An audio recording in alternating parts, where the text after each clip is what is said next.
الفقيه السخي الليث بن سعد. لله درك يا إمام، لقد حزت 4 خصال لم يكملن لعالم: العلم والعمل والزهد والورع. في السنة 94 للهجرة، وفي أحد أيامها المباركة، ولد الليث بن سعد في قرية قرقشندة من قرى مصر. ونشأ ذلك الطفل بين ربوع تلك القرية، فوجد الأطفال يتعلمون القراءة والكتابة ويحفظون القرآن الكريم، فأسرع الليث إلى منزله وأحضر أوراقه وقلمه، وبدأ يحفظ القرآن الكريم، ثم درس الحديث والفقه والعلوم العربية، فسبق زملائه، وساعده على ذلك نبوغه المبكر وذكاؤه الفريد. واصل الليث الدراسة والتعلم والحفظ، فكان كلما قرأ شيئا في الفقه أو الحديث علق بذاكرته وحفظه فلا ينساه أبدا، فقد كان قوي الذاكرة جيد الحفظ. ولفت الفتى الليث الأنظار إليه بعلمه وورعه، وأصبحت له مكانة كبيرة بين أهله، يعرفون فضله ويقدمونه على من سواه. ولكن الفتى لم يغتر بهذه الشهرة، ولم يخلد إليها ولا إلى التقدير الذي كان له وسط العلماء، بل استمر يتعلم ويتزود وينهل من غيره من العلماء، حتى صار أستاذا يدرس للعلماء. واشتاقت نفس الليث يوما لزيارة بيت الله الحرام وزيارة المصطفى صلى الله عليه وسلم، فشد رحاله وأعد نفسه للسفر.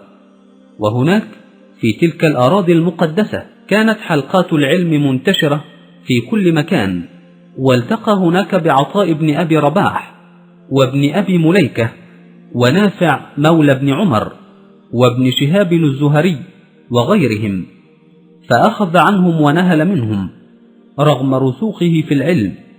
ومضت الأيام والسنون، وأصبح الليث شيخا جاوز 50 من عمره، وهو لا يمل العلم والتعلم، حتى أصبح من كبار العلماء في عصره. وكان الإمام الفقيه الليث بن سعد غنيا، ينفق كل سنة على الفقراء والمساكين أكثر من 50,000 دينار، ولا يدخر منها شيئا لنفسه، ويتصدق في كل صلاة على 300 مسكين، ويطعم الناس عسل النحل وسمن البقر في الشتاء واللوز والسكر في الصيف. جاءته امرأة ذات يوم وقالت له: يا شيخنا، إن لي ابنا مريضا يشتهي أكل العسل. فقال الليث: يا غلام، أعطها مرطا من العسل. والمرط 120 رطلا. وكان مع المرأة إناء صغير الحجم، فلما رآه الغلام قال: يا شيخنا، إنها تطلب قليلا من العسل. فقال الليث: إنها طلبت على قدرها، ونحن نعطيها على قدرنا. وأمره أن يعطيها المرط. ولم يكن الليث بن سعد كريما على أهل بلده فحسب، بل كان سخيا كريم اليد على الآخرين. فيحكى عنه أنه لما جاء إلى المدينة المنورة بعث إليه الإمام مالك بن أنس بطبق من الرطب، فلم يشأ الليث أن يرد الطبق إلى الإمام مالك خاويا، فوضع في الطبق 1000 دينار ورده إليه. وقد شهد له كثير من علماء عصره بعلمه وفضله. سئل الإمام أحمد بن حنبل ذات مرة عن الليث فقال: الليث بن سعد كثير العلم صحيح الحديث. وقال عنه يحيى بن بكير: ما رأيت أحدا أكمل من الليث بن سعد، كان فقيه البدن عربي اللسان، يحسن القرآن والنحو، ويحفظ الحديث والشعر، حسن المذاكرة، لم أر مثله. وقد عرض عليه الخليفة المهدي ذات يوم أن يتولى القضاء ويعطيه من بيت المال 100,000 درهم، فرفض وقال: إني عاهدت الله ألا ألي شيئا، وأعيذ أمير المؤمنين بالله ألا أفي بعهدي. فقال له المهدي: الله. قال الليث: الله. قال المهدي: انطلق فقد أعفيتك.